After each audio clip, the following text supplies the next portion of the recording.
The war in Gaza is grinding to a stalemate, while the United States, Egypt, Qatar, and some other countries are trying to find an elusive ceasefire. One man is standing in the way: Israeli Prime Minister Benjamin Netanyahu. He has gone back fully on Palestinian statehood, a goal which many of his allies say may be politically smart for his domestic audience. But it will not play well with his international partners like the United States and Gulf Arab countries with whom he's trying to normalize ties.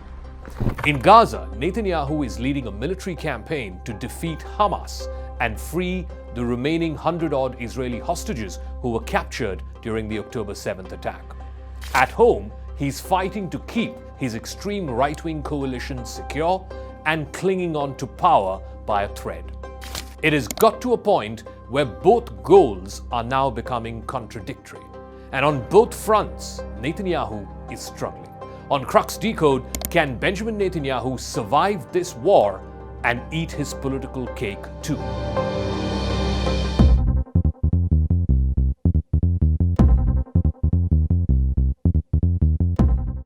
In Gaza, more than 100 hostages still remain captive, despite more than 3 months of war and protracted negotiations to try and release them.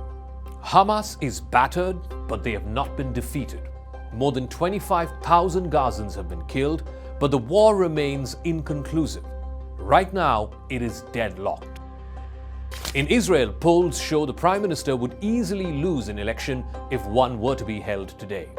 Netanyahu is becoming a political liability, not just for his own party, but his extreme right-wing allies who are keeping him in power. It's a clash of interests between what will keep him politically alive, at the same time not isolate him internationally. To retain power and preserve his right-wing coalition, he must reject the idea of a Palestinian state. But that is unacceptable to America and to much of the Arab world. And to burnish his legacy, Netanyahu is also pushing for a landmark peace deal with Saudi Arabia. That is a long-term strategic goal for Israel. Saudi Arabia, though, will not agree to normalizing ties without an explicit Israeli commitment to a two-state solution. And without Saudi Arabia, there will not be a genuine post-war recovery in Gaza. But Netanyahu is known to be a political survivor. Israel's longest-serving prime minister, he's often described as a political magician who is able to alter his fortunes even if that were to mean adopting new positions which are completely contradictory to his old positions.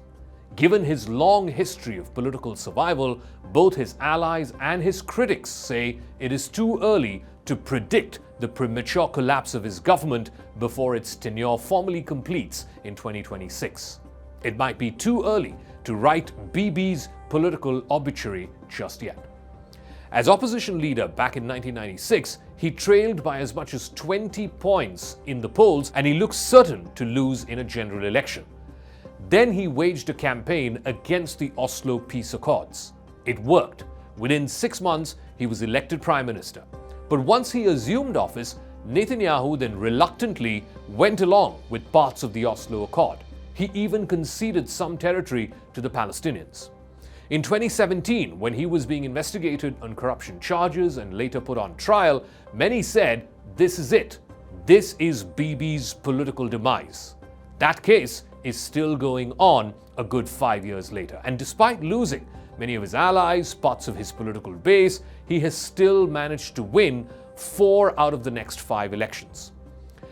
Even after effectively suspending the peace process with the Palestinians, he sealed landmark diplomatic deals in 2020 with as many as 4 Arab countries which had shunned Israel on the Palestinian issue. That includes Bahrain, the UAE, Morocco, and Sudan. But the war in Gaza has complicated things for the Prime Minister. There is no end to this war which can keep Bibi relevant both at home and abroad. In Gaza, Netanyahu's 2 main objectives are mutually incompatible. Defeating Hamas would most likely cost the lives of many hostages who are still in captivity. Alternatively, a diplomatic deal to free the hostages would most likely leave Hamas in charge of Gaza. Either outcome is not going to be good for Netanyahu. Earlier this week, Itamar Ben-Gvir, who is Netanyahu's far-right coalition partner, threatened to quit the government if Netanyahu negotiated a deal with Hamas in which hostages were freed but Hamas retained control of Gaza. Should Netanyahu lose the support of the far right, then he could partner with centrist leaders like former army chief Benny Gantz or the opposition leader Yair Lapid. Both of them have offered to support a hostage deal and put an end to this war.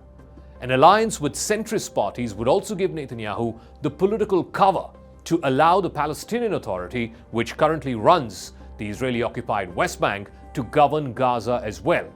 And that would be a big win because that would again delegitimize Hamas and its control of Gaza. But several allies and analysts have said that such a move, if Netanyahu were to accept it, would anger his right-wing base. Much of his base wants Jewish Israelis to resettle in Gaza, and that would give right-wing rivals like Ben-Gvir a boost in the elections. Since the October 7th attack, popular support for a two-state solution has dwindled. If an election is called, Netanyahu wants to center the campaign on a singular question of Palestinian statehood. The Israeli Prime Minister thinks he can recover some of the lost votes by presenting himself as the only leader who can stand up to both American and Arab pressure to try and call for a Palestinian state. He also feels, particularly after the October 7th attack, that there is a majority of Israelis who feel the same way, that Bibi Netanyahu is the best bet for an anti-two-state solution. Netanyahu's public rejection of Palestinian sovereignty is at odds with what his envoys are currently discussing with both the United States and Saudi Arabia. These conversations are happening back-channel right now. Netanyahu thinks he can walk the political tightrope, persuading Saudi Arabia to normalize ties with Israel. In exchange, he would agree to a nominal plan which would give some kind of cursory statehood to Palestine. Netanyahu, ever the political survivor, is banking on this double game. He says to his own constituency back home, "Don't worry, I will never agree to a Palestinian state." And then he says to the US and to Saudi Arabia, "Don't worry, we will find a solution." But opinion polls since October 7th show that the public has lost faith in Netanyahu. Just this past week, Israel's leading private television station, Channel 12, published a poll suggesting that less than a quarter of Israelis preferred Netanyahu over Benny Gantz, who happens to be his main rival. Can Bibi Netanyahu, the great political survivor of Israel, outlive what could easily be the last fight of his life?